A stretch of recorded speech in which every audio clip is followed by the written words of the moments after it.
And welcome back to Farage with me, Martin Dalby. Iran's formerly supreme leader, Ayatollah Khamenei, is dead. From one Khamenei to another, as Iran picks its latest supreme leader, it's worth asking the question, how many Khameneis have we had thus far? Well, the answer is a little confusing. First, we had Khomeini, the first Ayatollah of the Islamic Republic, who led the revolution in 1979, which ousted the Shah. He was brutal, theocratic, and had a penchant for issuing fatwas, but crucially, he bore a striking resemblance to Sean Connery. And then came Khomeini, who very much followed in Khomeini's sandals, whose hobbies included nuclear standoffs, comical Ali-style delusions of victory over the West, and decreeing it was forbidden to hum or whistle under Islamic law. And next in the Khomeini family, we have Khomeini Jr., the son of the Ayatollah, seemingly hell-bent on vengeance against both Donald Trump and his political opponents. Notably, his favoured negotiation strategy with the US could be best described as apocalypse now. But is he now America's most wanted? And will he meet the same grisly fate as his father? But putting the ins and outs of the Islamic Republic's spiritual hierarchy to one side, the war, of course, continues to rage on.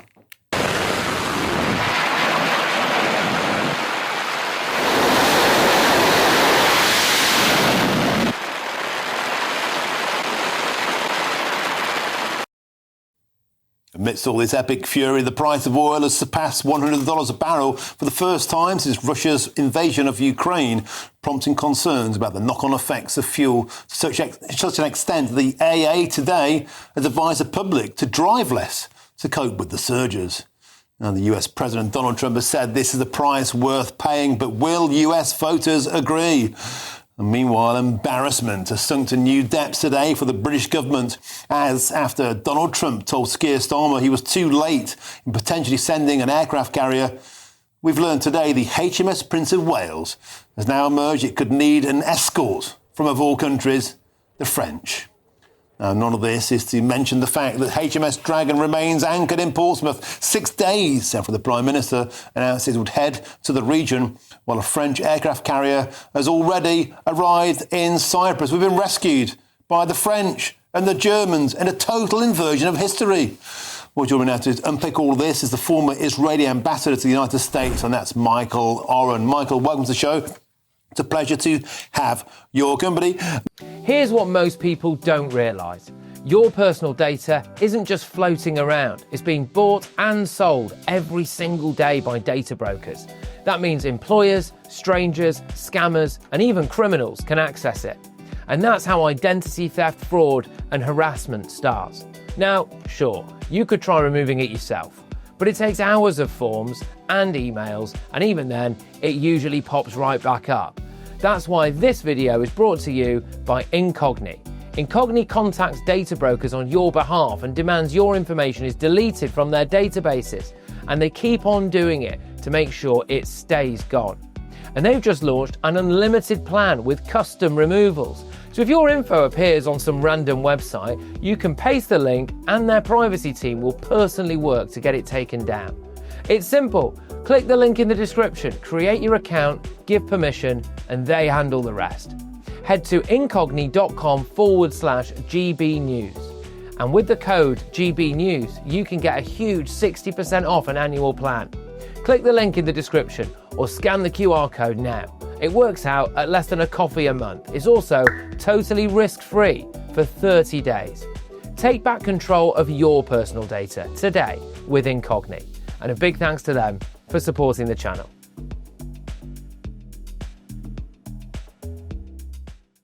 Michael, I know you're a diplomat, but I'm going to ask you a straightforward question. If you were the new Ayatollah, what do you think your life expectancy is?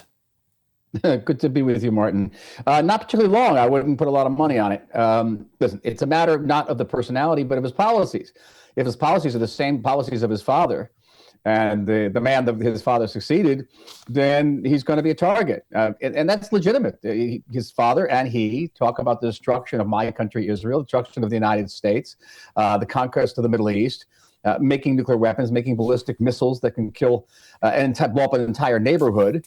and supporting terrorist groups around the Middle East and around the world. I don't know. Seems to me that that's a pretty good reason that his longevity would not be guaranteed. Do you think it's going to be weeks, days, or hours? I think they're going to be very cautious in Iran, not to make the same mistakes that his father made. I mean, the father met on the morning of Saturday morning. They met in broad daylight. They took no precautions whatsoever, assuming that the United States and Israel would only attack during the night. What can I say? A mistake. I think they won't make that mistake again, and they'll do his best to keep him as guarded as possible. But I think, as you know, and as all your viewers know, that the Iranian leadership has been deeply penetrated by Israeli and American intelligence, and we got a pretty good idea about where these people spend their times.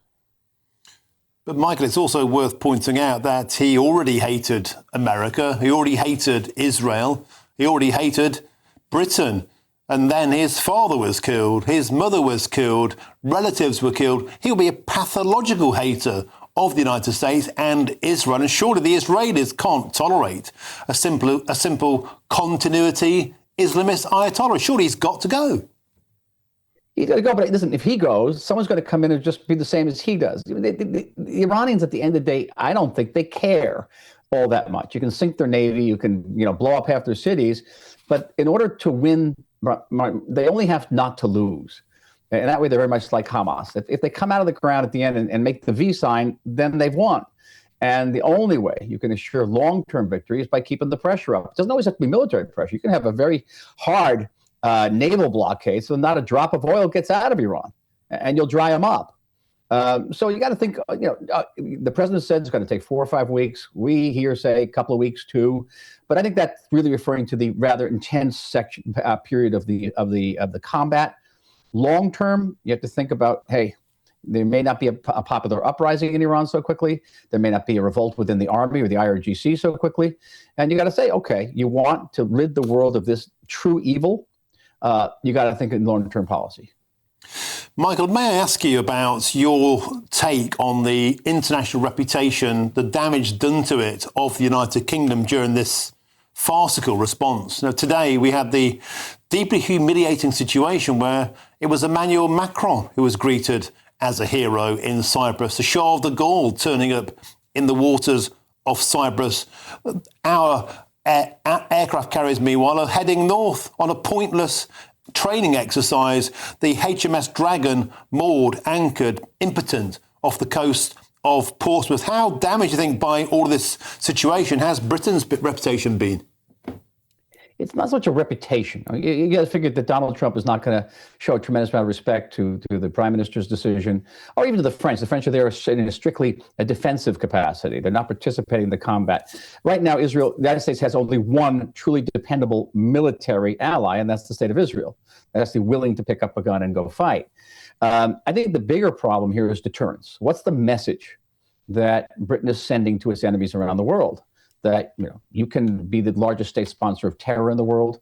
You can blow up Europeans, and not just Israelis, not just Middle Eastern. You can massacre your own people, and we're not going to do anything. And so the question is it's not your reputation, it's your security, which gets impaired, because the message is going to be internalized by your enemies. You're a fair game. Yeah, I think you're exactly right, and I think it's heartbreaking to hear. I think we've just been impotent on the world stage. We've been leaden-footed, tin-eared, and totally and utterly out of touch. Thank you very much for joining us. That's the former Israeli ambassador to the United States, Michael Oren. Thank you very much. Now I'm joined tonight in the studio by GB News' senior political commentator, Nigel Nelson. Nigel, I'll put that same question to you. I mean, it's historically shameful, in my opinion, that as Cyprus was wanting in its darkest hour, Britain was absent, nowhere to be seen. And now we've gifted the least popular president in all of the European continent. Macron is less popular than Sir Keir Starmer. But now he's been gifted a victory because we're nowhere to be seen. It's shameful. Well, I mean, certainly the government haven't come up with a proper explanation about why HMS Dragon wasn't sent there several weeks ago. I thought they would in fact have a reason for that, but they haven't. As far as the rest of the war has gone so far, I think Keir Starmer actually is playing a blinder. I think you got it right first off. Don't join in with the initial strikes.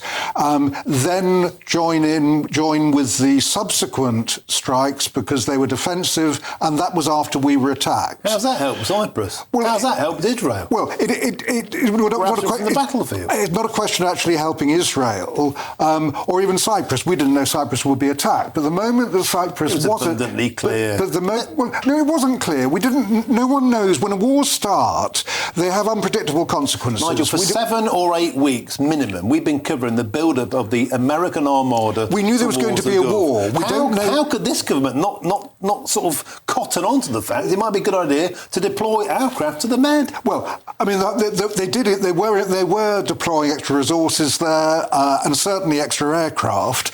But the situation with the battleship is we don't know. I mean, the government haven't come up with an answer, and they should have done. As far as the HMS Prince of Wales goes, we still don't know if he's actually going there yet. It may be going to join the Far North Fleet. Why? It's pointless. Well, I mean, there is actually an exercise. Dad's army. We still have a situation with Russia that we're trying to deal with. President Trump threatened Greenland because of it. And that's the point. And that's the point. This was almost a deployment of British resources to show support for Greenland in defiance of Donald Trump. When Donald Trump asked for our help, we're nowhere to be seen. But hang on. Keir Starmer is great at U-turns. Do a U-turn on the Prince of Wales and get it to the Med. Well, in the event that we need the Prince of Wales and the Med, I'm sure that's where it'll end up. What I'm saying is that we are trying to defend ourselves on two fronts. One is in the high north, and that's against the Russians. There's no battlefront there. Well, there is. It's Ukraine. Ukraine's been going on since 2022. Look at the pictures on your screen. There's nothing comparable to that. Well, there's Ukraine. In Greenland. Ukraine is still fighting a war against Russia. President Trump has threatened Greenland and said he needs that for his security, for the security of the Arctic region. We're saying, sure, President Trump, we'll send our biggest aircraft carrier up there to try and help that. So it's a direct result of what Trump has done. Now we're suddenly in a different war. We're in the Middle East. That's the nature of war. It moves quickly. Change your plans. Yeah, wars are breaking out all over the place, but we've now got to try and deal with the Middle East one. The question is, and that's for the military top brass, whether or not the Prince of Wales is the right thing to send there, or we can defend the region as far as we need to do with our own aircraft. Rule Britannia used to rule the waves, now we're a laughing stock. And Sir Keir Starmer and the Defence Secretary John Healey, they're the chief clowns in this. Well, I mean, I don't think they're a laughingstock at all. They've been accused of things they haven't done. Keir Starmer is accused of doing a U-turn over allowing the Americans to use our bases. That wasn't a U-turn. That was a response to the events that happened, and that's my point. That's what wars do. They have unintended consequences. They're unpredictable. You don't know what happens next. Do you think Winston Churchill or Lord Nelson would have waited for international law to clear them? They'd be rotating in their graves. Winston Churchill was a champion of international law. The ECHR wouldn't exist if Churchill hadn't been a part of that. So certainly when it comes to international law, Churchill was right there. OK, Nigel Nelson, thank you very much.